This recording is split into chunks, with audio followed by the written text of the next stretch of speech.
live. We are going live. We're live on the air. Hey, everybody. How you doing? It's Bruce here with Traveling with Bruce. What a gorgeous day here in Creston, BC. I'll tell you, we got 40 degrees, sunshine. I can see the mountains all around us here instead of being fogged in like yesterday. Oh, it's fantastic. And the snow is brilliant white and it's being burned off by the sun. And I can't take a call right now, so I'm back on the air. How you guys doing today? It's Bruce here with Traveling with Bruce. Welcome to my channel. For those of you who are joining me live and you're regulars, welcome back. It's great to see you guys again. Those of you who are joining me live and you've never seen this before, I don't know what to tell you. What you get is you get Bruce with Traveling with Bruce sitting here in his living room talking to his computer, the camera, saying hi to you. And we're here to talk about cruise ships. We're here to talk about traveling. We're here to talk about the good, the bad, and the ugly. And yesterday we talked about ugly. We talked ugly yesterday. We were talking yesterday about the cruise from hell and cruises from hell and what could make a cruise go to hell. And oh my goodness, did the comments ever come in? And we had a blast. We had some real zingers yesterday. If you're just joining me and you've never done this before, well, type in what the town are you watching me from? Where are you? Are you in the North America? Are you in Canada, the US? Are you in Australia? Are you in the UK? And tell me what your high temperature is going to be today so we can compare notes. We like to figure out who's in the hot spot and who's in the freezer. I heard yesterday the Northeast was getting a nor'easter. You were supposed to get snow in Pennsylvania, New Jersey. So I'm curious about how that worked out. Is it over or is it getting worse and that kind of thing? And I love talking about traveling. This channel, Traveling with Bruce, is 5.5 months old. I started this channel in August 2017. I had 0 subscribers, no sponsorship, no nothing. It's just this 62-year-old guy starting from scratch with nada. And I've been watching YouTube videos for years, loved YouTube videos. And I decided I'm gonna try to become a YouTuber. And I looked into it for almost a year before I started off. Hadn't figured out what to do. I didn't know what to talk about. What the heck do I know? What am I going to talk about to the YouTube crowd? For sure, I'm not going to attract 12 and 15-year-old guys and girls about anything, anything I want to talk about. They're not going to care about. So what am I going to do? But I figured it out. Boy, there's all kinds of great YouTubers out there who've inspired me, and they're my age, and some are older, some are younger. And they talk about all kinds of topics, and I find out that my God, there are like a billion people that watch YouTube videos all the time. There's 50 million channels, 50 million channels, of which about 15 to 20 million post something from time to time, of which about 10 million or so post more or less something. And then you get into my category. I'm still a micro small YouTuber, but I'm not a micro anymore. I'm now a small YouTuber with yesterday 431 subscribers, today 443 subscribers, 12 more since yesterday. Fantastic. Welcome aboard, all you new guys. Love it. On the way to 1,000 by Feb 20. That's the target. That's the objective. I got to have 1,000 subscribers by Feb 20. We're going to make it. I know it. Every time I get 100 views, I get another subscriber. It's just uncanny. I had 1,200 views yesterday. Got 12 subscribers. It's kind of a pattern. Sometimes a little more, sometimes a little less. But I need to hit 100,000 views by Feb 20 to be at 1,000 subscribers, and we're going for it as hard as humanly possible. So I'm doing everything I can to get views. And I thank you for telling your friends. I thank you for sharing my videos. If you're sharing me on Facebook, you're retweeting any tweets that I do on Twitter, you're sending any messages out on Instagram that there's this crazy guy that talks to his computer all the time, does daily live streams about cruise ships. No one else does this. You got to check this guy out. You should subscribe to this guy. And I appreciate you doing that. I love it. I've noticed a few folks are signing in. Let's see who's here. Charles Jordan. Evening, Bruce. How you doing, Charles? What do we got here? Crash 3X is here. Hello. 9 degrees Celsius. -9 Celsius. That's in Ottawa, Ontario, Canada, folks. Capital of Canada. Ooh, it's cold. Teresa McFarland's here. Hi, Bruce. -11. Feels like -19 with wind chill in Waterloo, Ontario. Oh, God. Geez. I used to live in Waterloo, Ontario. I always thought, boy, Southern Ontario, the winters aren't that bad. But I remember winters in Southern Ontario when I was a kid. I used to live in Waterloo, Ontario, and we got the snow. I mean, the amounts of snow were unbelievable, but this is terrible. Oh, what are you going to do? I hate to tell you, well, we're +5, +6. We're 40 degrees Fahrenheit. My living room is lit up from the sunshine just over here, and I turned my furnace off because it's the house is warming up naturally, which of course is great. I don't have to turn the furnace on. Fantastic. Welcome, Teresa. Welcome, Crash 3X. Welcome, Charles. Three of my regulars. Any of you out there who are watching, you want to join in on the chat, just say hi if you want. Tell me what town you're in. What's your high temperature today? Celsius or Fahrenheit, doesn't matter. Where are you? We had viewers from Chicago yesterday, from Texas, from Henderson, Nevada. We get them all over the place. It's fantastic. I love talking to you guys. Love getting your interaction. Crash 3X said we had a lot of snow. We had a lot of snow days as a kid in Waterloo. Not anymore. Crash, did you used to live in Waterloo too? Oh, man. Everyone left town except Teresa. I loved living there. I love going back to visit from time to time. My dad used to have a music store in Kitchener, Ontario. For those of you who don't know, Waterloo, Ontario is a town of about 55, 60,000 folks, and it's connected now to a city called Kitchener, Ontario. And this is not recent. Kitchener and Waterloo are known as the Twin Cities. They've been connected at the hip now since, the early 1900s, I'm sure. And the combined population of the two, Kitchener being the bigger city, I'm going to guess 250 to 300,000 people. Beautiful place, gorgeous area there, Southern Ontario, beautiful. Home of Oktoberfest. For those of you who ever want to see Oktoberfest, you want to go to Munich because it's a little too far, head to Kitchener-Waterloo in October for Oktoberfest. It's a party, the whole 10-day thing with a parade, and oh man, it's every German club is just going.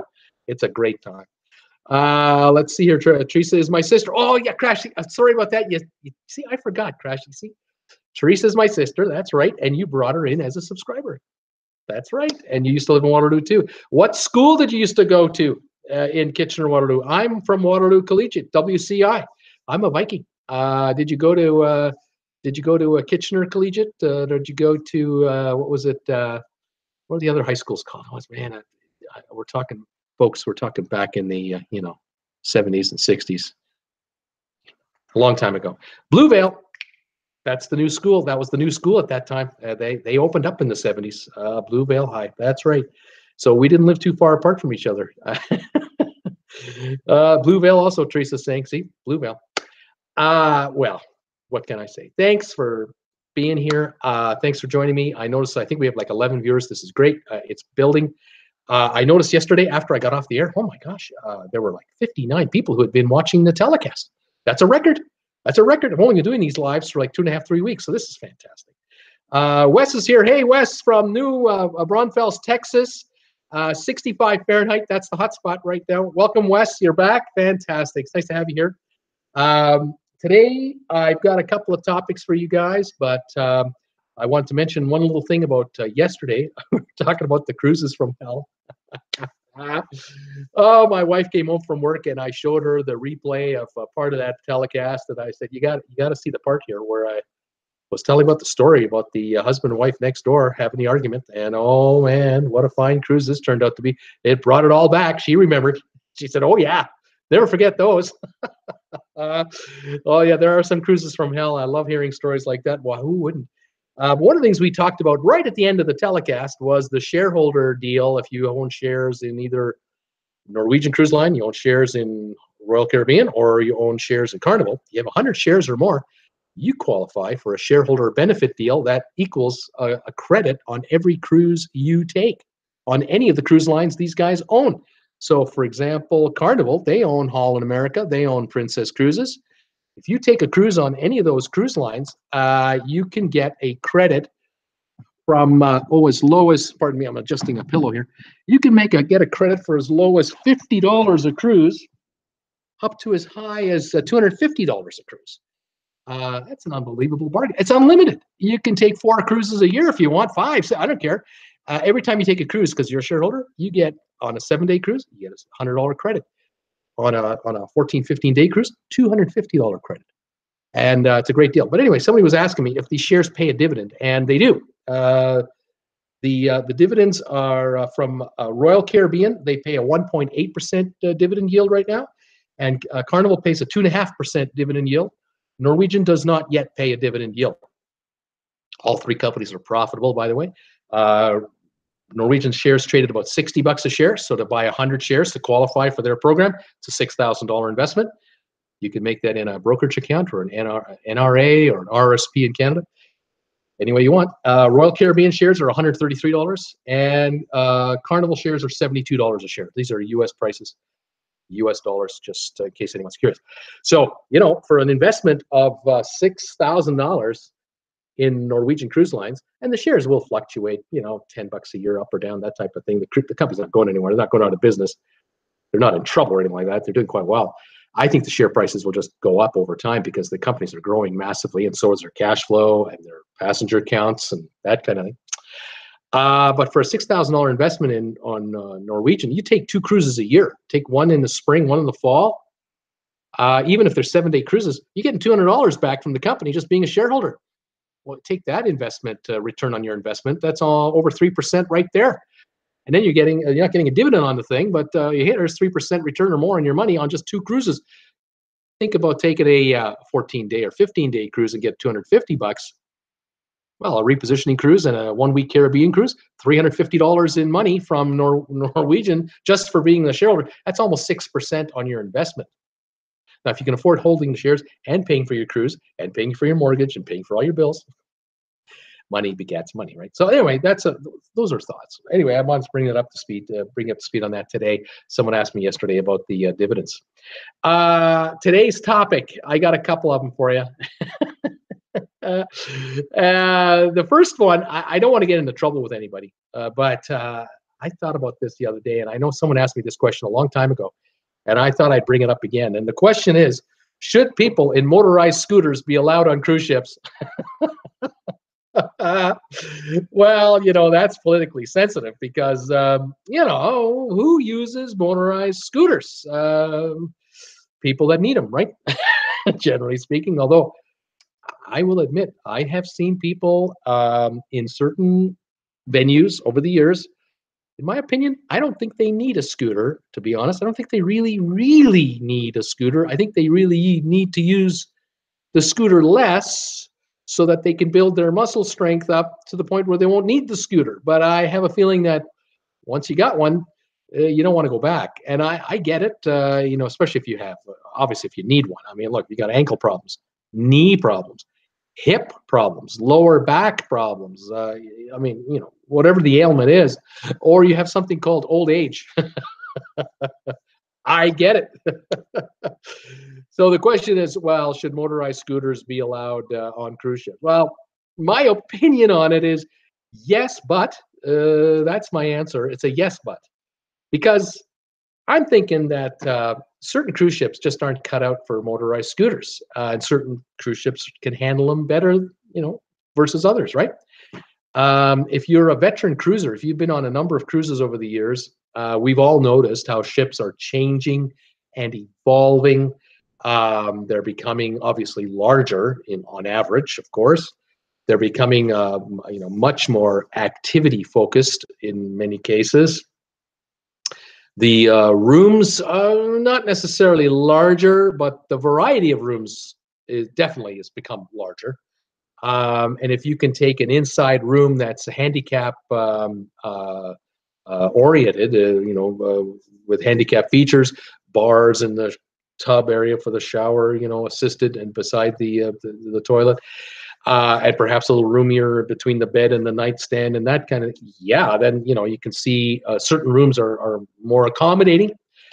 But then, if you're of the budget where you could just barely scrape enough money together to get on a cruise, and you're in a scooter, you may well be in an inside room, an ocean view room, a balcony suite. You got a deal on a cruise, and it's tight in there. It's tight. It's difficult. And these motorized scooters are a godsend for the long hallways that cruise ships have and the decks, but they can also be a nuisance or a problem to get in and out of your room, get around in your room, or getting in and on and off the elevators. There's that. So I know people have mentioned it from time to time. I've seen other videos occasionally mention this topic, although no one's directly, gone right at it. And I thought today I'd get myself into trouble politically, just go right at it and ask your opinion. Should they be allowed? I'm thinking, yeah, but again, I feel for people who are in these because if you're getting on in years and you just haven't got the stamina or the balance to handle the daily workload of getting yourself around. And on a cruise ship, it helps to be mobile. It just helps. You don't want to burden your children by having them push a regular wheelchair. I can understand how parents are fiercely independent. I get that. I'm probably of that ilk. You want to be on your own. You don't want to bother the kids. But then again, if you're a grandparent and you're going on a cruise with your family, your son and your daughter and the siblings and the children and whatever, this might be the last cruise you ever take. It might be one of those, last of a lifetime experience. And you're going to see the grandkids have a great old time. And that's the whole point of doing it. Maybe you're paying part of the fare towards the family as a little gift to help assist them in affording the cruise in the first place, because you can't take it with you, then you're in a little bit of a pickle, I think, because you can't necessarily insist that we're going to go on a cruise that is adult oriented only, because grandma and grandpa, grandma or grandpa or both are in these motorized scooters, and they don't care about the water slide. Well, if it's grandchildren involved and they're 4, 6, 8, 10, 12, 14, they want action, baby. They want to do something. They don't want to be bored. They're not going to sit around and play bridge and sit in the bingo room with grandma and grandpa for 4 hours at a time. They want to be at the water slide. They want to be on a rock climbing wall. They want to be, they want to do what they want to do. So that means now the cruise ship that's being chosen for this vacation might be a Royal Caribbean Oasis of the Seas with the wave rider machines and the rock climbing walls and the zip lines and all this. The kids are happy, but grandma and grandpa may find that it's a zoo. It's just total mayhem all over the place. And they may find that, kids are bumping into them all the time. And there are lineups at certain venues on the ship because there's 5,000 people on this cruise ship. So it's a bit of a give and take kind of scenario. But having said all that, there are a lot of adult-only activities on board the Royal Caribbean ship, or you can take a cruise where you have an adult-only deck away from the little ones for a while. And so, mom and dad grab grandma and grandpa, or both, in those power scooters. They drop the kids off at the fun zone. You guys are gone. Have a good time. And we are going to go to the adult zone, and we're going to get a cabana, and we're going to hang out, and we're going to get, grandma and grandpa out of the scooter and have them lie down in a lounger and relax. And we're going to get them to bring them drinks, and we're going to take good care of them. Hey, what is wrong with that? So I think we can all make it work, but then there are times, doing shows, coming and going into the buffet, coming in and out of restaurants, going through the casino. There are times where they're driving that scooter around and you got to watch your toes. You got to be careful because they're all, blown away by the lights and all the sights, and they cut that corner a little close. Make sure your foot is not in the way of that scooter, because those darn things with those batteries on them, those are heavy. That could be a nasty little surprise. This is my 2 bits worth. What are your thoughts? Is there anyone with any thoughts on this? I'm just taking a look here. I haven't seen much yet. No. No one is touching this topic yet, because, is there a right answer? Maybe not. I don't think there is a right answer to this. I'm going to say the right answer is yes, and there's the answer, right? It's how you say it after that. And, if you're in a suite that's 1,100 square feet, there's lots of room for a scooter, a motorized scooter, of course. And hey, if I'm going to turn 65, 68 years of age and I can't walk very well anymore, but I can drive my scooter around, I'm going, I'm going on that darn cruise ship. I'm going. You're not stopping me, man. I'm going. But I'll do everything I can not to inconvenience anyone because I'd feel embarrassed if I did. So I guess that's me too. Okay, enough of that topic. Anyone wants to revisit that, bring it up at any time. I don't mind that. All right, now the second part of this telecast today, I wanted to bring up a question for you guys. If you could give a piece of advice, a tip, to a new first timer, a first time cruiser, whether it's a family member, it's a buddy at work, boyfriend, a girlfriend, long lost, whatever, or a complete stranger, if you were asked what kind of tip would you give a first time cruiser, something to really understand, know, trick of the trade on the ship itself, stuff you should or should not do on a cruise, before, during, whatever. By all means, fire me a thought, and we'll discuss it. I was thinking about this, going, boy, what's the number one thing I'd want to talk to a newbie about? Of course, the newbies are going to have all kinds of questions. I mean, they're going to give you all the questions. They're going to come up with all kinds of stuff, but they're not going to think of everything. And there's going to be stuff that we know, that those of us who've been cruising for a while, we know things that they don't know until they cruise a while, maybe the first time, second or third or fifth, whoever, because sometimes it takes a while for it to sink in. You make the same mistake 3 times, and then the fourth cruise, you finally figure it out. I should have done that all the way along.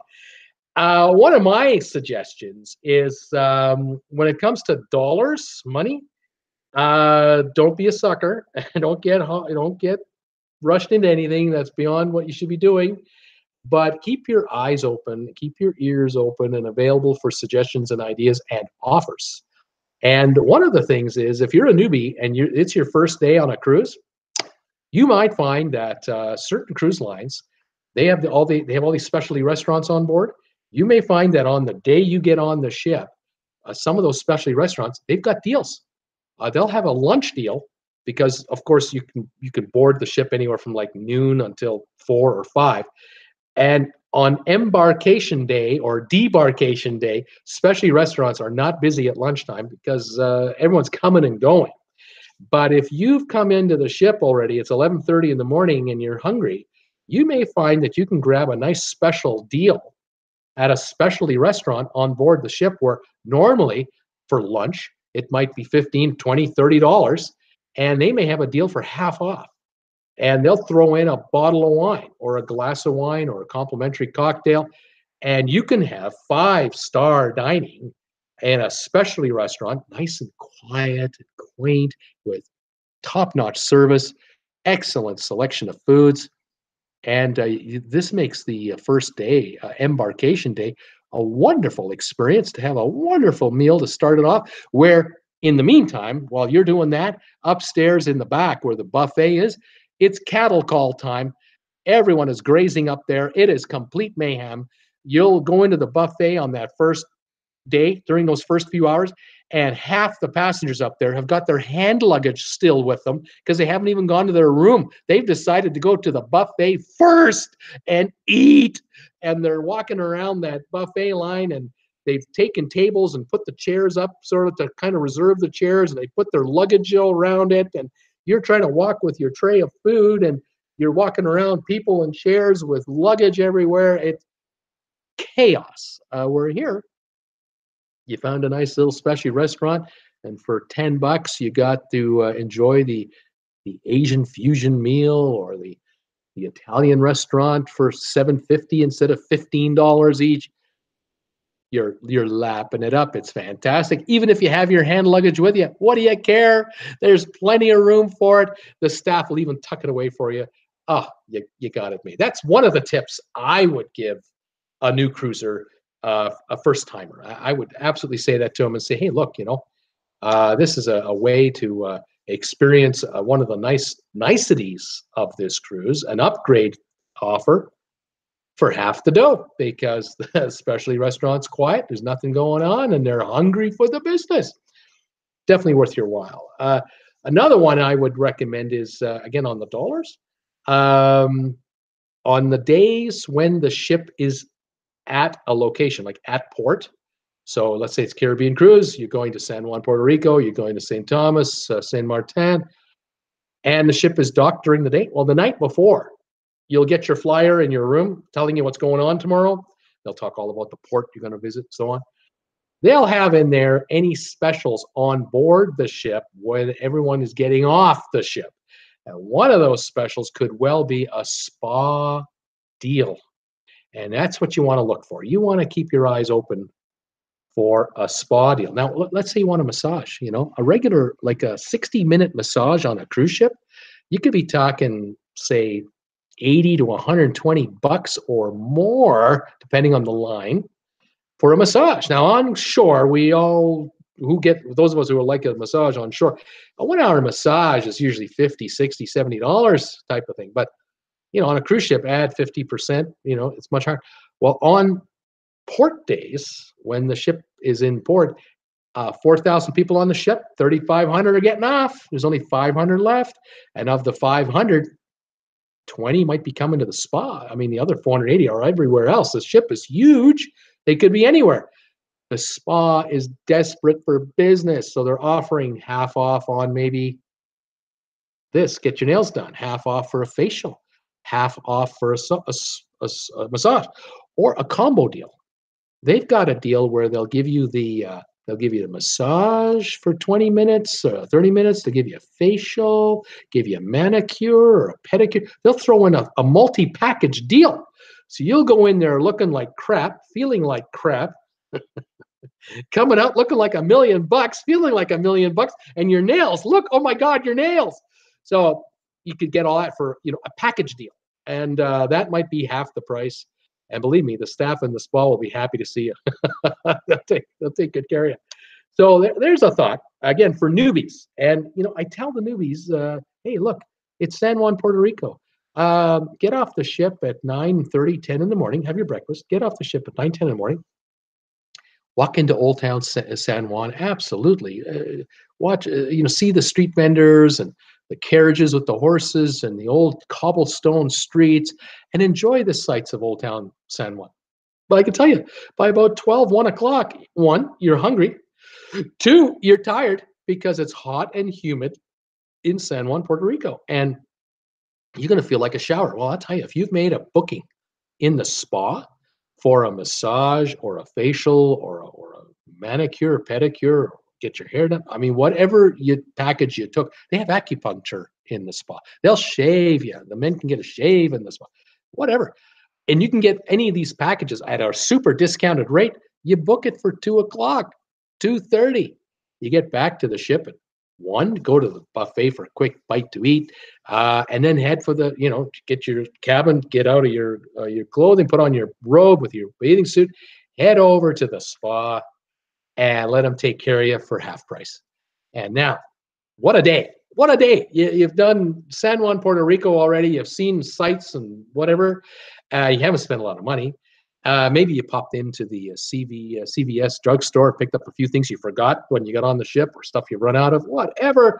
And now you're back on the ship. You had a quick nibble, and now you're going to the spa, and you're being pampered there. And by 3:30, 4 o'clock, all the folks are coming back on the ship, dead, tired, sweaty, cranky, and they got to go to their rooms and take a shower and get dressed to go for dinner. And now the spa's getting busy because all the day visitors are coming in. You're done. You're coming back out, and you're heading to your room, and maybe you head to the poolside for a little rest. Now you're going to get dressed and have dinner, whatever that's going to be. And you're looking good, and you're feeling good because not only did the treatment work, but the price was right. Anyway, couple of thoughts. I got more, but let's see what else we have here. Teresa's saying, I usually tell newbies what is free and what you have to pay for. Yeah, this is important. Example, coffee, tea, milk, lemonade, iced tea is free in the buffet and the main dining room, all right? So you let them know. Another little safety tip, is you like iced tea? You love iced tea during the day? You got a sport cup that you brought with you? Because this is one of the tips I have on one of my videos. You bring a sport cup with you with its own straw.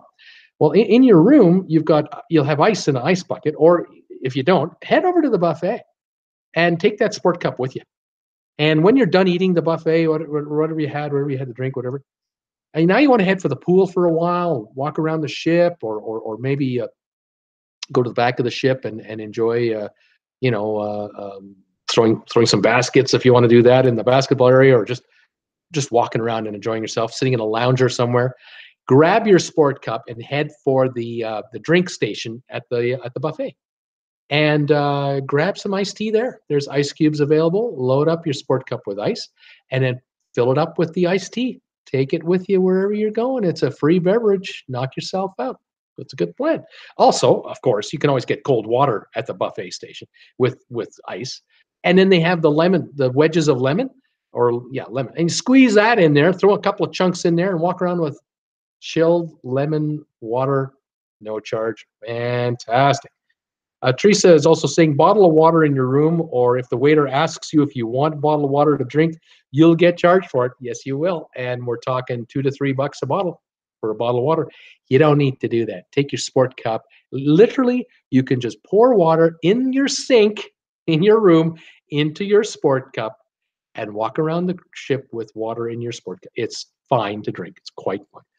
Wes is saying, on the larger cruise ships like Carnival and Royal Caribbean, yes, on Viking they're not allowed because the ship is smaller and there's not enough room in the restaurants and seating areas. I think Wes is talking about the motorized scooters. First comment. Again, smaller ships, tighter spaces. You just got to pre-plan. Now, before you book your cruise, if you're booking through the cruise line and you're on the 1-800 number, or you're talking to your travel agent on behalf of yourself because you have a motorized scooter, or mom is coming, dad's coming, and they have one, you ask the travel agent and have them find out for sure what the rule is. Make sure that the cruise line's allowed. I'm sure most would. Elizabeth is here. Hi, Elizabeth. Elizabeth is saying, we just booked a Carnival cruise on the Breeze in March of 2019. Yes, the countdown is on for March 19 on the Breeze. Way to go, Elizabeth. That is going to be great. Curious, where are you going? Are you headed to the Mediterranean? Is it I'm guessing it's a Caribbean cruise. You're talking March. Correct me if I'm wrong. Wes is also saying, when you board a Carnival cruise, they will give you a welcome cocktail. And if you do, you'll be charged for it. So if you accept the welcome cocktail, you'll be charged for it? I mean, come on, that can't be right. Oh, that's not fair. I mean, come on. When I just got on the ship and you're welcoming me with a beverage, I would think it would be on the house. That's just my way of thinking, I suppose. I don't know. That's cruel and unusual punishment for travelers. I don't think that's right. Oh, not good. Yeah. Newbies. What do we tell new cruisers? What advice do we want to give new cruisers when they get on a cruise ship or going on their first ever cruise? What should they know? What should they be aware of? Any folks who are watching right now, you just joined me. You've joined our chat. We're talking cruise ships. We're talking cruise ship vacations. You can ask me anything you want about going on a cruise. The topics are wide open. We are talking today about what do you recommend a newbie know? What should a new cruiser know? What's one of the big things to understand? There's all kinds of little things about cruising you want to sort of help these people with. And if you've never been on this channel before, hey, drop me a line. Say hi. Tell me, where are you watching us from? What town are you in? What state? What country? And what's your high temperature going to be today? I'm in Creston, BC, here in Canada, 3 miles north of the Idaho border. We're at 40 degrees Fahrenheit today, about 5 degrees Celsius, and it's a glorious sunny day. That's why this side of the face is shiny, and this side of the face is not so shiny because I got a light pointing at me this way to shine light on me to try to even it out. But you can't beat the sunshine. That's just the way it is. Let's see here. What we got here? Is there any? Oh, we got an inappropriate. We have an inappropriate guest who's doing some nasty stuff here. Oh, that's too bad. We're going to have to let that person go, and they'll have to go somewhere else. What else we got? Elizabeth is saying Cozumel, Belize, and Roatan. Well, that's going to be nice. Elizabeth, that's going to be a great cruise for you. The Carnival Breeze. Oh, that's going to be fantastic.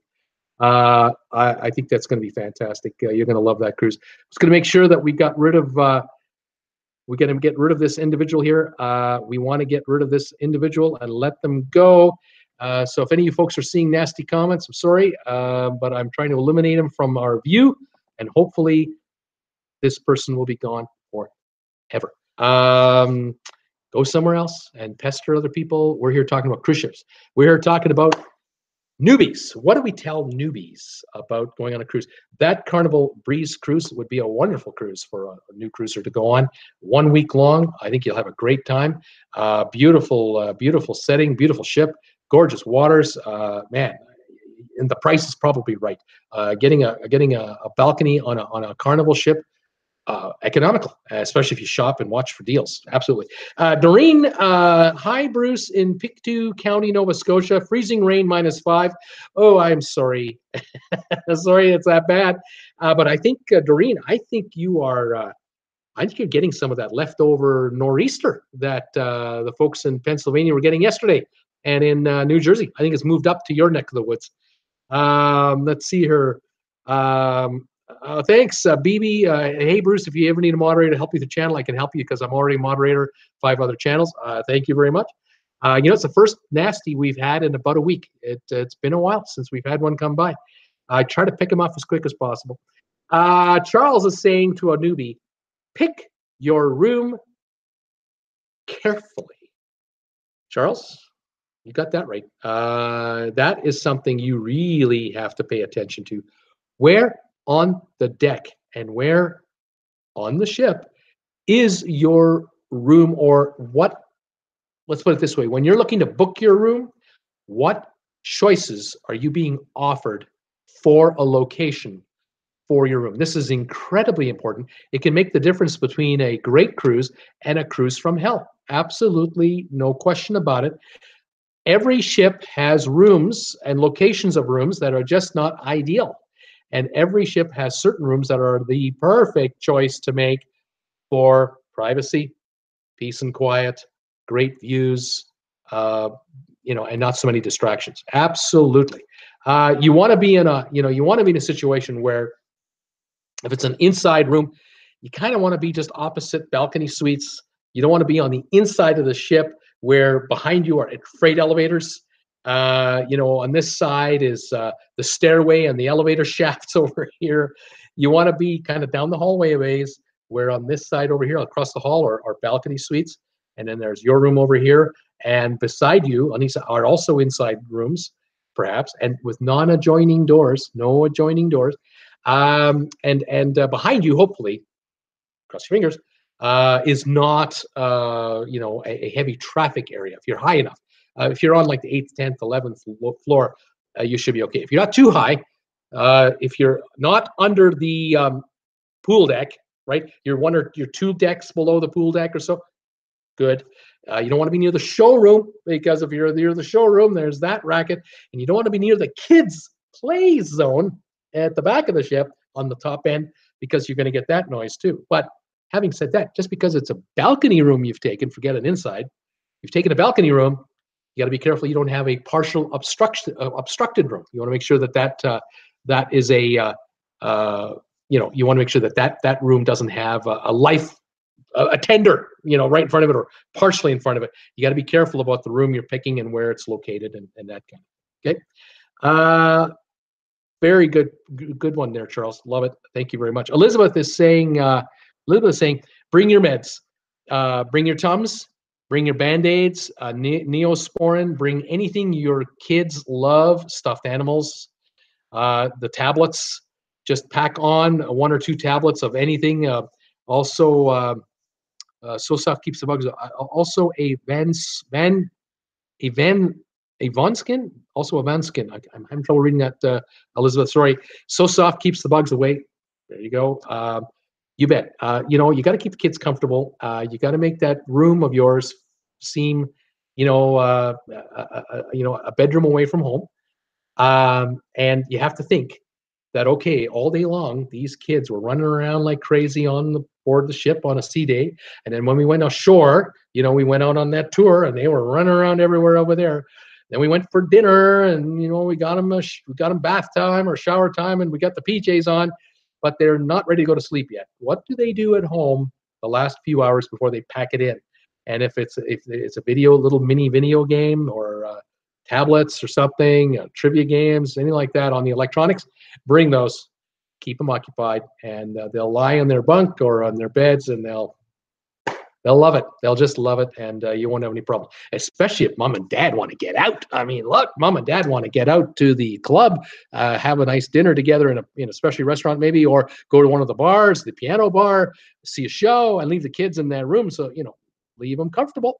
You bet. Now, a number of cruise ships are now offering video games as part of their package with that wall-mounted flat screen television. They've got the game controllers in the room, so that's another big deal. You can always ask about that too with your travel agent to see if that's included, if that's available. Keep those kids occupied and keep them comfy. Okay. Doreen is saying, watch something on YouTube. I watched something on YouTube today about the new MSC Seaside. Had a very bad smell through the ship all week on their cruise. Something about a sewer smell, nasty. Yes, I saw a video myself. It might have been the same one, Doreen. I'm not sure.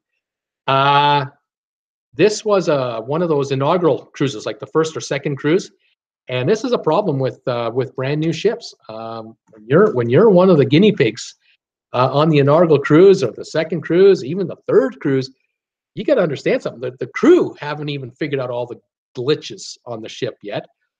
This particular vessel, the Seaside, no ship like it has ever been built before. This is a whole new design of cruise ship. The pictures I've seen and some of the videos I've seen are stunning of the deck design and the glass atrium at the back of the ship with the elevators in the glass, where the pools are located, the water park systems and the massive atrium they built. It's a gorgeous looking vessel, but it's clean off the sheet of the architect. I mean, the architect drew it out, then the engineers tried to figure out how to build the darn thing, and now the first one is at sea. They had sea trials to see, of course, it handles in the ocean like it's supposed to. The engines are working, the electronics are working, of course, but the cruise ship never had 4,200 passengers testing the limits of every system on that ship, from plumbing to the electrical, the air conditioning. The restaurants were going at full tilt, the pool filtration systems, everything was running at the same time and full bore 24/7. This ship now has to perform. And of course, new systems, you'll get electrical overloads, you'll get the short here, you'll get a little overload of electricity there. That has to be adjusted for, taken into account. And then there's the plumbing, and that's what you're talking about. The plumbing. And you get, the systems are supposed to have, there's supposed to be no air in the pipes, and it's all new, and everything's being kind of set up, and it can take a month of constant use for everything to kind of figure itself out. And the plumbers and the electricians and the technicians will be all over the ship to iron out the problems. But boy, there's nothing pretty about having a sewage smell in cabin, whatever, because it infiltrates the others. We all smell that, and it comes into the hallway, and oh no. So, yeah, newbies, don't send a newbie on an inaugural cruise on a brand new cruise ship. Not a good idea. You're better off taking a cruise on a 10-year-old ship that's been refurbished 3 years ago, with the same, with a mature crew and all the systems working, and the crew know that, if the if the steam room kicks out, we know what that is. That's a little short in one of our little transistor area. We'll fix that. We can fix that in 10 minutes. It's happened before, or we've had that happen a year ago. We know what to do. But on a brand new inaugural cruise, it's the time to bring out the manual. Well, where is the relay switch for this? And where's the relay? Oh, it could be a nightmare. Okay, so yeah, don't send a newbie on an inaugural cruise. Same can be said for a ship coming out of dry dock, having just been refurbished. Wait a month after refurbishment before you book a cruise on one of those. All right. BB saying, yes, usually your channel has no trolls, but I rarely see any bad things on your channel, but I see them come once in a while, so it's not too bad. Thank you for that. Crash 3X saying Elizabeth say Avon product. She was trying to say Avon product. Skin so soft, keeps the bugs away. Thank you for that. Thank you. Great. Good tip. Absolute good tip. Mike Hamilton, how you doing, Mike? Welcome, buddy. Welcome aboard today. You're here. Doreen is also saying stopping in St. Lucia in March. Any tour ideas? I've not been to St. Lucia. Anyone out there? Talk to us. Have you been to St. Lucia before on a cruise? What should we consider doing if we got there? If you're there for the day, you got a tour in mind? Have you done one? Have you been on one? You know somebody? Don't do something in St. Lucia. Talk to us. We'd love to hear about that. Charles is saying, BB, I reported those 2 comments fast. Keep a lookout for them. I moderate around 12 Facebook sites, so I'm used to it. Thanks, Charles. Crash 3X is saying, Doreen, Google, Doreen, Google Kozol tours for St. Lucia. You will love it. There you go. There's a great tip. Thanks, Crash X. That's fantastic. Teresa is saying Kozol tours in St. Lucia was one of the best tours we've ever done in the Caribbean. There's 2. We got 2 fantastic tips. We got to love that. A couple of things I wanted to also mention, just double checking here. Again, anyone who's new, if you're joining us today, you've never been here watching me talk to a computer and you're wondering, what's this guy doing? He's reading something. He's always looking over here. He's reading something.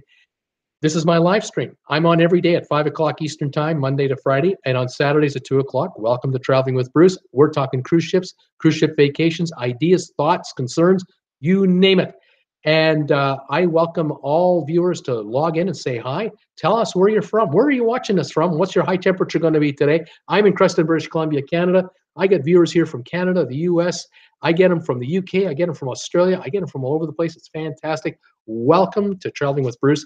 Give us a thumbs up if you're liking this telecast. And if you really like this telecast, and I hope you are, consider subscribing. There's a subscribe button here. There's a subscribe button there. There we go. I try to make it as easy as I can for you to subscribe. We need subscribers. We want to get to 1,000 subscribers by Feb 20 so we can stay monetized. We're getting there. It's fantastic. Welcome, everybody. I wanted to mention something today. I had a moment this morning where I was looking up my channel's performance and how my channel's been doing lately. I came across the very first live stream I did about 3 weeks ago when I did my first ever live stream. And at that time, I didn't know how to work the chat. I didn't realize you had to have it on a separate thing. And there's ways to do it, and there's other ways to do it. I figured out the way I like to do it. It's this way, works for me. So I watch my iPhone here for chats. And I just wanted to mention that Crash 3X is one of my first viewers. Crash, you found me when I couldn't even talk to you, and you were there the next day when I could. And I just wanted to mention that you're one of my originals. Also, Paula from Hanover, PA, was the very first person ever to say hi. And I just want to say hi to all you guys. And then Matt and Terry and Dylan, you were the first 5. And you know what? To this day, they're still watching me. I haven't made them go away. It's fantastic. I really appreciate it. I love the fact that a whole bunch of my viewers, they come back almost every day, every second day to kind of catch up with what's going on. I think it's fantastic. I welcome all subscribers and visitors to pop on by, become a subscriber, and enjoy the telecast. It's great.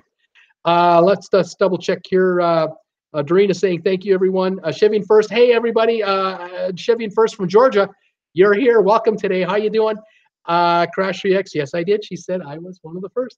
And Teresa McFarland saying hi, Chevy. We're welcoming Chevian First here, who's a regular of mine, watching every day. So today, the topic of discussion is, what tip would you give a newbie, a first-time cruiser that's never cruised before? What kind of tip would you give them? Would you give them a tip about what to pack, how to pack? Would you give them a tip about what to bring on board? Would you give them a tip about the booze? Would you talk to them about the alcohol thing? Would you talk to them about drink packages? Would you talk to them about bringing wine on board? Would you do a discussion with them about specialty dining on how to do that? Quite curious. What would you want to talk about? Crash 3X is saying someday you will get enough subscribers and do a meet and greet cruise. Crash, I'm on you on that one. That is a topic of discussion in this house, and it is getting more and more prevalent because the subscriber numbers are coming on.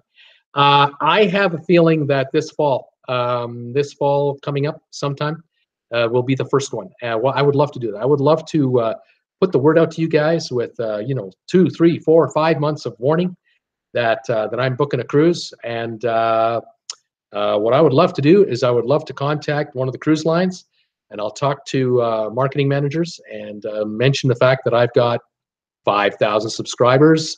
I've got 20,000 views a day. I do a live whatever, and they may well know who I am already. They might be watching me to see what I'm saying. And I want to put together a meet and greet. And we may find that 300 of us want to do it. And we might be looking for 150 cabins. And I'll tell you, I'm going to talk to Norwegian. I'm going to talk to Royal Caribbean. I'll talk to Carnival. And we'll find out who among those three lines and others, MSC, whatever, who would love to have us on board for a week or so, creating all kinds of hell. And I would love to have a meet and greet. And I would love to do a spiel where we can not only have the meet and greet for one of the sessions, but then have an open house and invite any of the passengers on the ship to come into, whatever, one of the rooms, the main ballroom, whatever we need, to have a Q&A with Bruce, the YouTuber. And they can join the party and join the family, meet some of my YouTube followers, and we'll have a Q&A about cruising. That would be so much fun.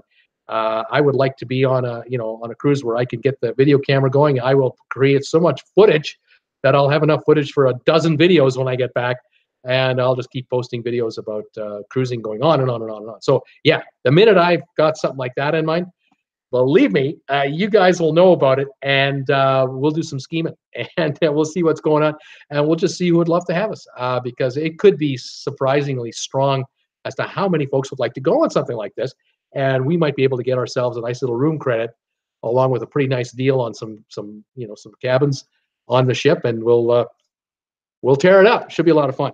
So yes, we'll see what we're talking about here. Doreena's saying, Crash 3X, she's asking Crash 3X, did you get back to the ship in plenty of time? Teresa's saying, I'm Crash 3X's sister. Yes, we did. It was a full day tour, very professional. Crash 3X, break your shoes in. Okay, here we go. Break your shoes in before you go on a cruise. Now, this is a good tip. Oh, this is for newbies and for regulars. There are regulars out there who forget. They buy a new pair of shoes the week before they're going on a cruise because they want to wear brand new shoes on the cruise. Yeah. And then they got the bunions and the blisters and break in your shoes before you go on a cruise. Lots of walking. And for the ladies, plan on one pair of flat shoes. Nothing is funnier than watching people try to walk in heels on a swaying boat. Yeah, it's true. Yeah, you got to get from point A to point B, and it's swaying. You want to be in flats or low heels. But hey, going out for dinner, and it's a calm evening, and you're headed for the steakhouse, and you're all dressed up. Hey, nothing prettier than a woman in heels. That's my take on it. Being the guy that I am, love heels. Yes, absolutely. But hey, whatever's comfortable, whatever works. But if you're going off the ship, going on a tour, or hanging out in downtown, Old Town San Juan, taking a walk in St. Thomas for the day, going up that cable car ride to the top, and then coming down and heading to a seaside bar, wear running shoes, wear sandals, or something comfortable that you can walk in a long way, because you're not trying to impress anybody. Forget heels, forget anything like that. Make it comfortable, and don't make the shoes brand new that are going to give you all kinds of grief. Avoid that if at all possible. Good tip. Let's see here. What do we got here? Crash 3X. Some folks are talking to each other, so I won't bother reading that. Okay, Chevy and First is saying, I plan on documenting my first cruise, GoPro, and 2 other vlog cameras. Yeah, you sure can. You may want to keep in mind if you're walking around a lot, that it'll be jiggly. So if you have a camera that has a built-in stabilizer, or if you get one of those gimbals, they're cheap now. They're down to what, $100, $150. You can get a unit that can hold a GoPro and a smartphone. That might be the good way to go with a gimbal, and you can walk around the ship with a nice smooth picture. Little tips, and it might be a way to improve things. So yeah, comfortable clothing, comfortable footwear. Don't forget your meds. One of the tips I say for new cruisers, whether you're driving in, I don't care. Whether you're flying in, I don't care. You stayed in a hotel last night, and now you're just taking a shuttle bus to get on the ship today. You got to have your baggage figured out in two ways. There's one baggage, which is the suitcases, the big stuff. Put all your clothing in there, put your extra colas in there, your sodas in there, put your bottles of wine in there. That's fine. That's my take on it, unless the cruise line wants you to bring something on a carry-on for wine. But take a carry-on. And I don't care if it's a roll, a small suitcase with the wheels and the extendable handle. I'd actually prefer that. Bring a carry-on with you onto the ship. And I don't care if you're a newbie or you're a veteran, you got to do it that way, because inside that carry-on is everything valuable. All the cameras, all the jewelry, all the medication, everything you need for the first day. A pair of flip-flops, your swimming trunks, him and hers, maybe a change of clothes for tonight, maybe not. Again, the meds, of course. Anything of value on the carry-on, because your baggage has been piled up by the sky cabs downstairs when you checked in at the departure terminal, and your bags are in these giant rolling containers that can hold 100 to 200 pieces of luggage each, and they're being towed by a machine that you see at the airport that push the planes. They got 20 of them in the back, and they're just being brought up to the side of the ship on the pier. And then the forklifts are picking these things up, the entire basket full of luggage, and they're being put onto the ship. And then inside the ship, there are dozens of crew members, maybe 100 or more, that are doing nothing but getting the luggage, taking them out of these containers, and taking the luggage to certain sort of points in the crew area downstairs for certain deck numbers.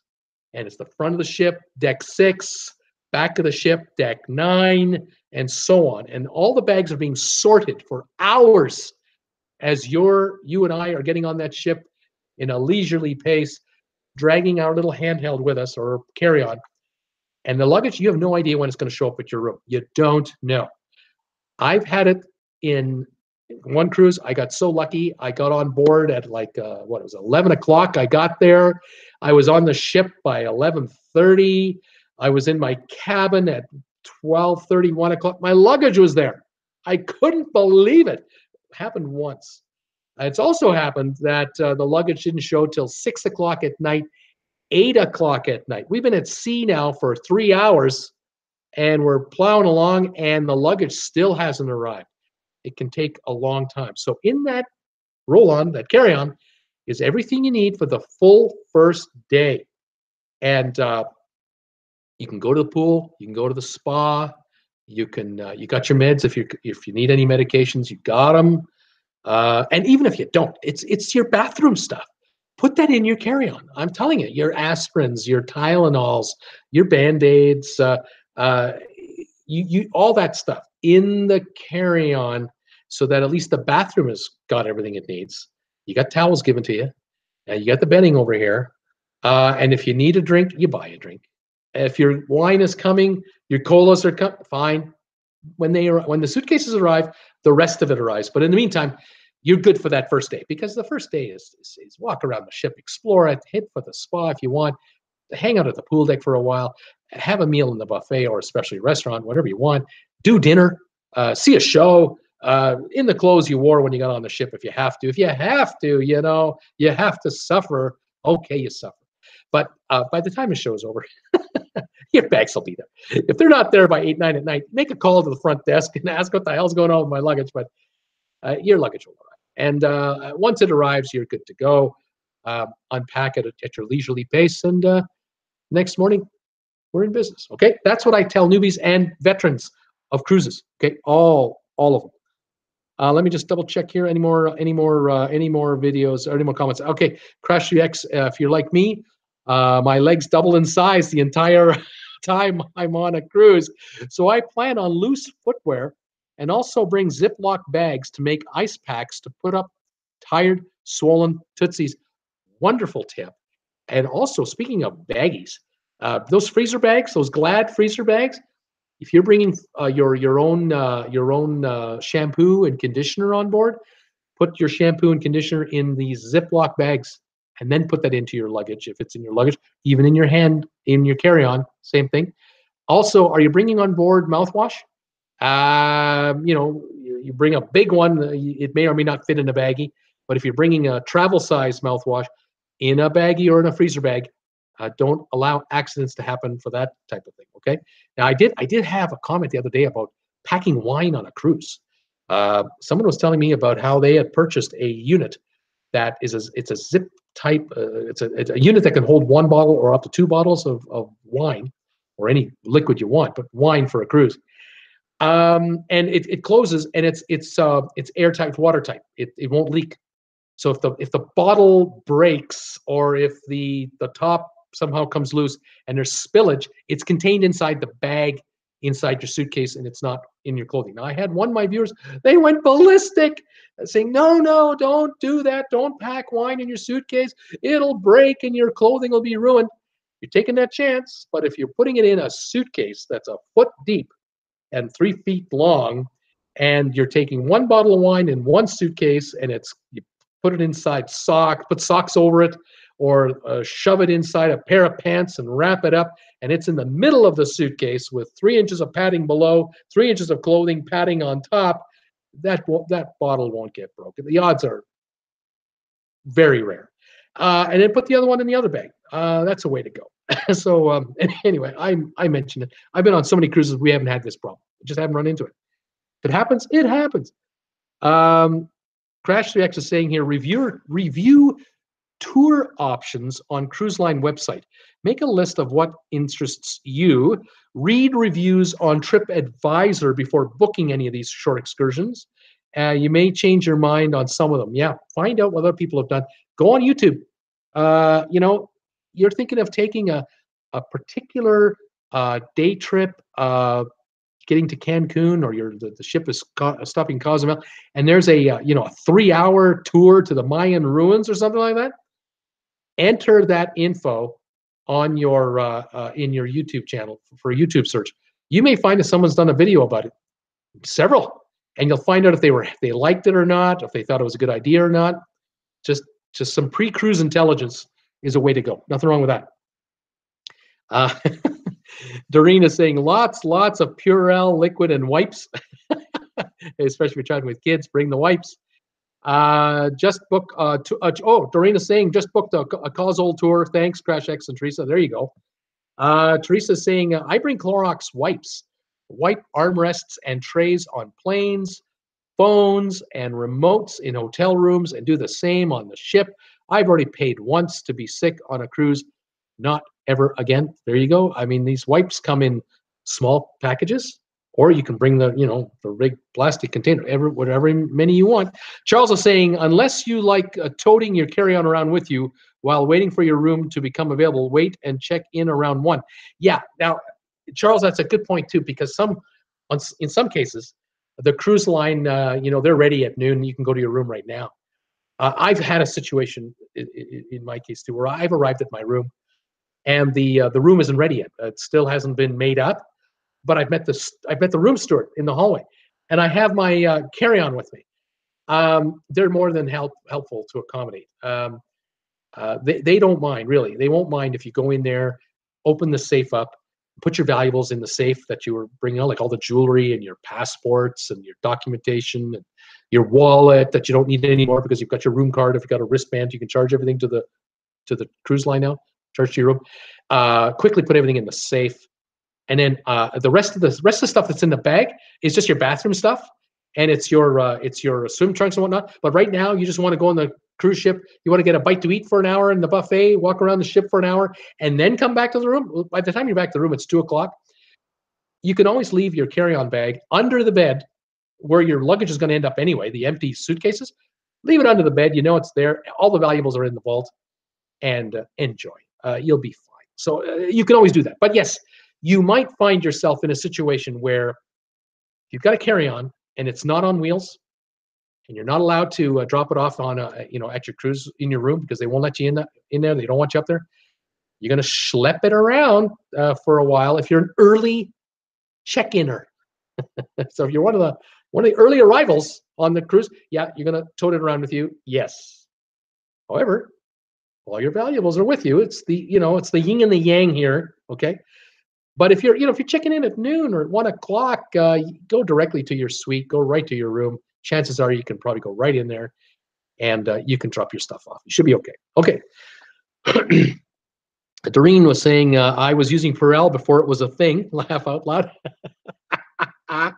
Teresa is saying pack cold meds, Tylenol and stuff for ear aches and seasickness patches just in case. Yeah, buy that stuff. Buy seasickness medication at home, at your Walmart pharmacy, your favorite pharmacy, pharmaceutical store, that kind of thing. Absolutely. By the way, have you noticed how gold I look now? How golden I am? Because the light from the inside of the house is shining on me this direction. The sun gone behind some clouds. So I was shining this side. Now I'm shining on this side. What can I say? New YouTuber. I don't have fancy lighting. What can I tell you? Okay, what else have we got here? Teresa McFarland saying, MSC will not allow you to bring wine on board. That's surprising. They may change their ways because North Americans are used to being allowed to bring some wine on board. My attitude on that is shove it in your suitcase anyway. Just put it in there. Dare them to take it out. I dare you. I dare you to find it, take it out. If they find it and they take it out, and I bought the bottle at Costco for $8, I lose $8 worth of wine. Okay, they're not going to kick me off the cruise. They want the money. We'll see. Let's see here. Gilligan, Crash GX. Gilligan says avoid 3-hour tours. Just saying. Yeah, be careful. I'll tell you though, on this tour, it's a good point. You're coming to Jamaica or Cayman or wherever, and you're taking a tour that's not ship sponsored. You're not with MSC. You're not with Royal Caribbean. You're taking Joe's island tour in Cayman. You're taking your chances that Joe will get you back on time. You're taking your chances that Joe's little tour bus won't break down 20 miles away, and that you can get back to the ship when you're supposed to get back to the ship.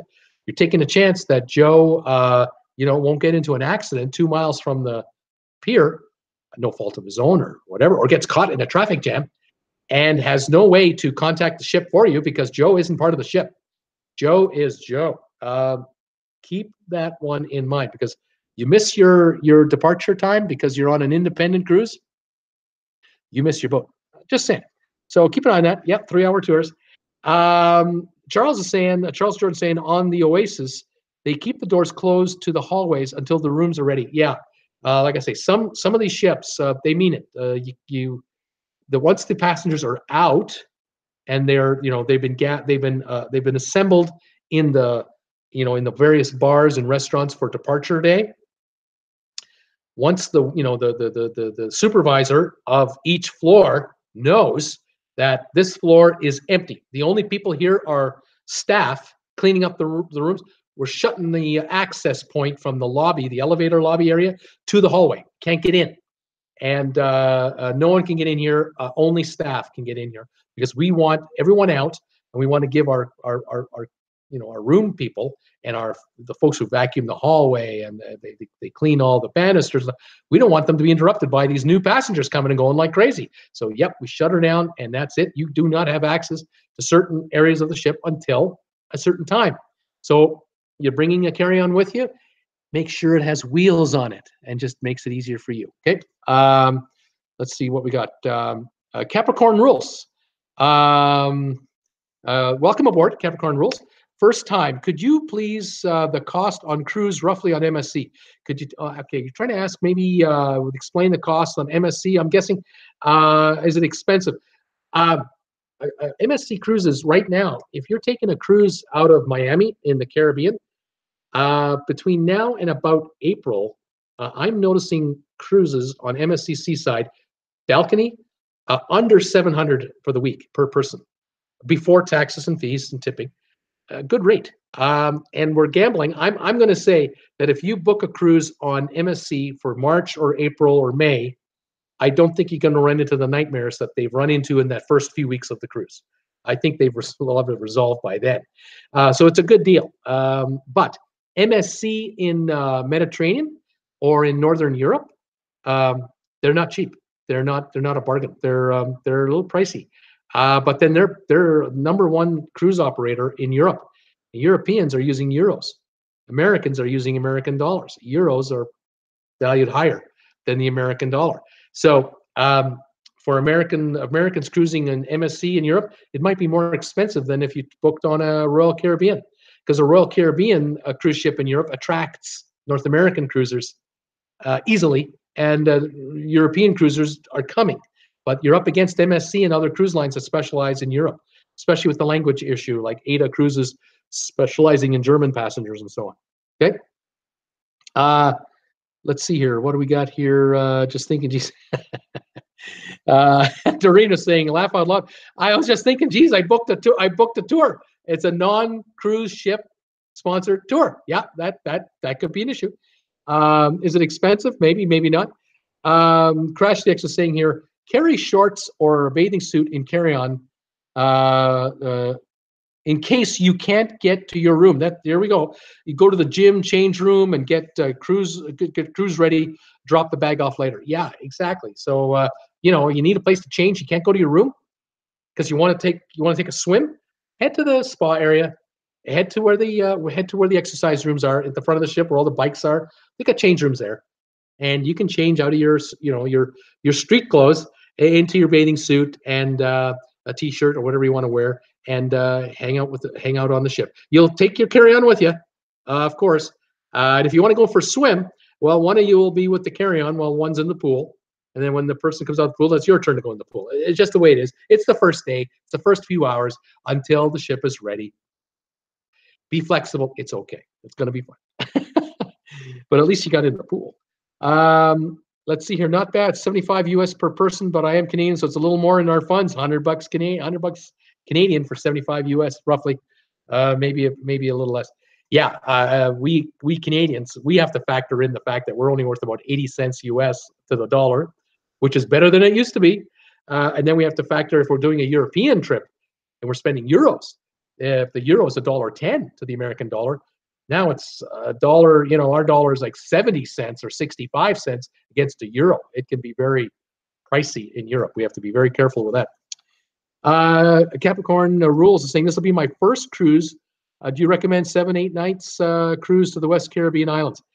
You know what, Capricorn? You're going on a Caribbean cruise, and it's going to be, say, this next few months, hopefully. 7, 8, 10 days, no problem at all. You should be fine. The only time I would caution you to take a Caribbean cruise, and this is just my opinion, is hurricane season. August, September, October. Avoid the Caribbean for a cruise. If you're a newbie, brand newbie, I wouldn't recommend it because it could be crazy. Now, on the other hand, look, there were a lot of new people on a Caribbean cruise this past September when hurricane season came, and we had some terrible hurricanes. No cruise ship was caught in the middle of a hurricane. Okay, as a new cruiser, you have to know cruise ships have the ability to avoid hurricanes. They can sail around them. They can avoid them completely. They can outrun them. No hurricane is going to outrun a cruise ship. The hurricane is coming straight at you. The cruise ship can go right over here, hundreds of miles. It can go up to 30 miles an hour, and it'll avoid a hurricane. So a lot of cruise ships that were going to be in San Juan, Puerto Rico, or St. Thomas, San Martin, Dominica, and a number of other islands that did get hit by the hurricanes, they didn't go to those ports of call at all. They went over to Cozumel. They went 500 miles away, 700 miles away to Cancun, Cozumel. They went to the Cayman Islands. They didn't get hit. They were in parts of Jamaica for a while. They went up to towards the coast of the United States. They avoided the area completely. And then when the hurricanes passed and went north and were no longer a danger, then they doubled back and then they worked their way back to their port. Now, there were stories last September. I did a number of videos on this whole thing. If you go to my channel, you'll see hurricane videos, Hurricane Irma, Hurricane Maria videos, and cruise ships. a number of cruise ships were delayed in getting back to Miami, getting back to Fort Lauderdale, Tampa, because these ports were damaged or had been affected by the hurricane, the rising sea levels, power outages for a while, that kind of thing. And so the port of Miami for a few days had been shut down by the Coast Guard, and the cruise ships just stayed at sea. And the passengers were not able to go home when they were supposed to go home, but they had a good excuse. There's a hurricane passing by Miami, and I can't get off this cruise. The cruise ship charged no extra charge to keep you on the ship the extra 2 days, 4 days, 5 days. Some folks thought they were going on a 1-week cruise. They ended up with a 2-week cruise. No extra charge. And then the cruise lines assisted in helping passengers rebook their flights because they turned on the internet and provided free internet or free access to the computers in the internet stations so passengers could make arrangements. The airlines were very accommodating when it came to rebooking flights to get you home. They did not charge extra fees for that. There were a lot of stories about everybody pulling together and helping passengers on cruise ships make it back home when they got back to land, to dry land, and things generally worked out. But made for sensational press coverage. Let me tell you, we had unbelievable stories. Let me just see here what we got here. Doreen Doreen is saying better than last year's 72. Yeah, Doreen's talking about when the dollar was 72 cents on the US dollar. Capricorn Rules is saying, I'm cruising in May. You'll be fine. You're going to be fine in May. Everyone's saying you're fine in May, Capricorn. You're going to be great. A laugh out loud. Yes, I'm a Floridian, so no trip in June until the end of November. There you go. Crash Rex is saying, I have a Vault Z bag tote made like bank deposit bag. It's combination long and has a security cable, so I can chain it to a lounger. No one can steal it. Great for activities when you leave stuff on the bus. There you go. There's some interesting info. And the Crash X is also saying you can also look at KYSS bags, same type of deal. Again, security type bag. And then Doreen is saying, Crash X, I was wondering about them. Would you recommend? And if so, where can you buy one? And Crash X saying, I got mine from Vault Z itself, and ordered one for Teresa. Our zippers broke on the first bags they replaced. No issue. Very good. You might be able to buy this stuff like direct. Great. Otherwise, Amazon.com, I suppose, might be another way to go. Yeah, all kinds of tips about your valuables, packing wine inside your suitcase. There's ways to mitigate the problem. Charles Jordan saying, now is a good time to bring up what we were talking about the other day. Charles saying how one corporation like WTH owns about 10 to 15 travel agencies, and each one have different prices and perks. So make sure to check them all. Very good point, Charles. Crash 3X has said something also really interesting. I don't know if you caught this the other day, but when it comes to checking stuff like cruise fares, airfares, hotel rates, car rental rates, if you're going on your computer every couple of days and so you're looking for an airfare deal to fly from, let's say, flying from Dallas to Miami to go on a cruise, and you're flying in like 4 months from now, you want to find a good airfare deal. Every time you go back into orbitz.com or expedia.com, your computer is signaling into the web that you're coming back to Expedia. Expedia knows, oh, it's Wes. It's Wes in his computer coming to check airfare deals. We just gave him airfare prices last week. We told him the cheapest deal from Dallas to Miami was $350 return trip for those dates he put in. And guess what we're going to do today? We're going to give him the same deal. We're going to tell him it's still $350. Now, in reality, maybe American Airlines or maybe United or maybe another air carrier lowered the rate and it's $320. You won't know that because your computer has got a signal in it that codes back to Expedia or Orbitz that you're even American Airlines, whoever airline you're talking about, they know you're back. They're going to show you the same code every time. Never goes down.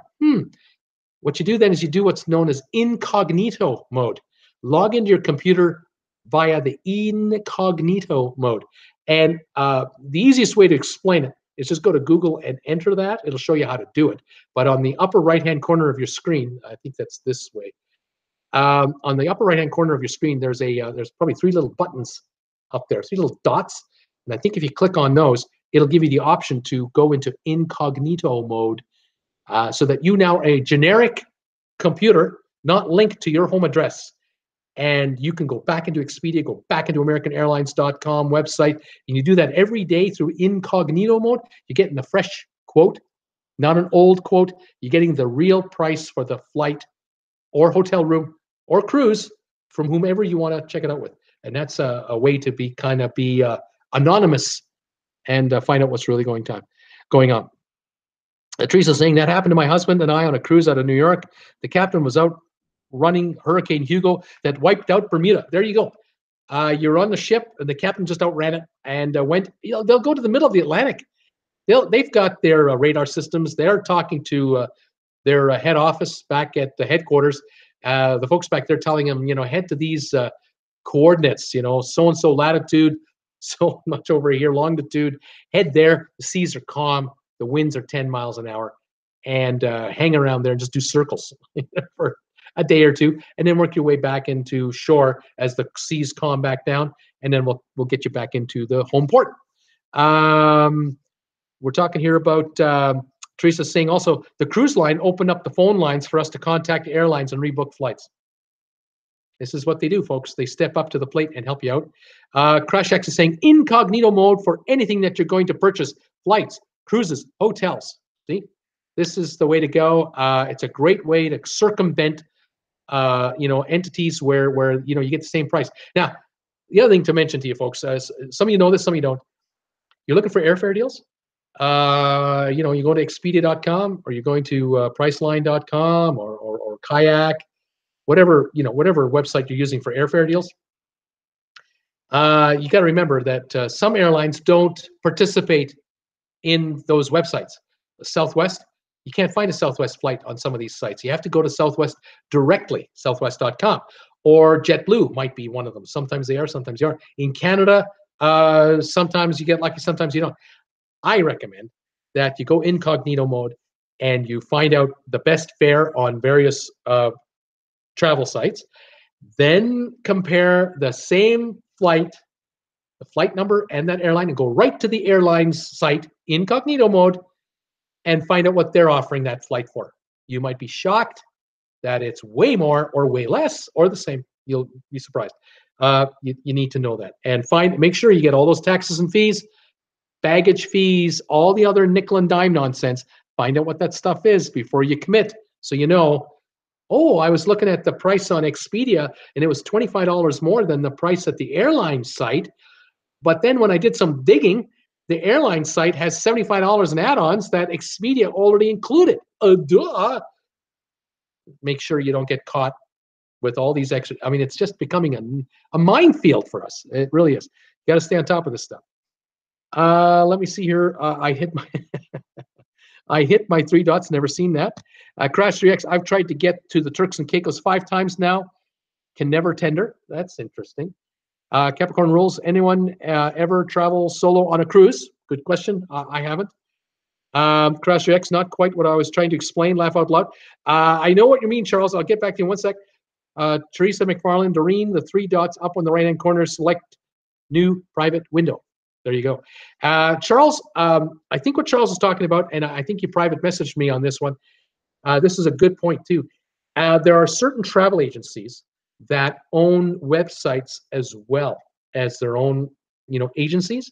And there are employees out there that work at travel agencies, human beings, that go through the reservation networks that their firms belong to. And if you call a travel agent and you'll talk to them about, say, cruise, you tell them the name of the ship, and you tell them the cruise line, the name of the ship, what date you're departing, from port so-and-so back, leaving March 13th, coming back March 20th, whatever it is. It's a balcony suite, a category so-and-so. What can you do for me? And the travel agent comes back to you an hour later and says, the best thing I can do for you is this, this, and this. This is the fare. I can give you a promotional rate. I can give you an in-cabin credit, blah, blah, blah. In the meantime, you've been on the internet and you found out that so-and-so.com is offering you that exact cruise for $60 less, $100 less with the same features, or not. Even without the features, it's still less. And yet you talk to the travel agent about the deal and you say, hey, listen, why can I find what you're finding for me? Why can I find it online for less? And the travel agent says to you, surprise, surprise, did you know that the travel company I work for is owned by the travel company that you're looking at online? We're the same company. But because I'm a travel agent, I can only give you these quotes, and that website can only give you those quotes. And sometimes the difference can be stark, can be shocking. This is one of those inequities and idiosyncrasies of the cruise business and of the travel business as a whole. There are travel agencies that are affiliated with certain companies, which have certain websites, and then there are others that are not. And you've got to do your homework. And this is, I think, something that Charles and I talked about the other day about this weird scenario where certain prices just don't make sense. Why can't the same company allow the travel agent, the human being, to book the deal for the low price that the website has? Well, something tells me that the travel agent is being paid a commission. And they may get a base salary, they may not, and they may only live off of a commission. And at the end of the day, that $60 difference is the commission that the travel agent gets that the website doesn't have to pay because it's going through the computer. It's all automated. Well, to me, that's how the one company is undercutting its own travel agencies. They're undercutting their own agents, or they're trying to say to the travel agents, don't book cruises, just book flights, or just book hotels and car rentals, or book complete hotel, all-inclusive resort packages, and forget the cruises because we've got a better deal on cruise commissions ourselves through the computer, through the cruise lines, and you're cut out. Maybe that's what it is. And they're not saying it, but they're doing it. And the passengers who are savvy enough to know are finding this out for themselves. So I'd be curious to know what you folks think. Let me just double check here if any more messages I've got. Crash X is saying, I just booked my November flight on Delta, first class, cheaper than Air Canada coach with a 25% off code. Yeah, you really gotta do your homework on airfare. Absolutely. Doreen is saying, oh, I found it. Thanks, everyone. Fantastic. Doreen, Crash 3X, are you Canadian? I believe she is, in Ottawa. Yeah, we are, Doreen, she's saying. Teresa's saying, because she's a sister of Crash 3X. Charles Jordan, up to $400 or $500. Yeah, Charles, you're right. I misspoke. Sometimes it's not even close. I mean, it's shockingly crazy. And this is a sign that the travel agents are being told by the mother company, get out of this cruise end of it and don't book cruises because we're not going to let you be competitive. I think it's ridiculous, but I don't understand it. I can't speak for these companies. I don't know what their where their heads are at. Crash Rex is saying, I checked on my suite yesterday on the cruise site.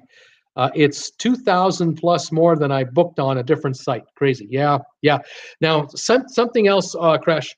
If you book a cruise today on a discount, you get a real discount deal on a cruise, say on an online cruise site. Way to go. And then you may find that a month later, a week later, 2 months later, down the road, you go back to the same site that you booked your deal at, and it's 1,000 more already, which makes you feel good because you were there before and you booked it, you got it. But you may also find that on the cruise line, they were never that cheap, all right?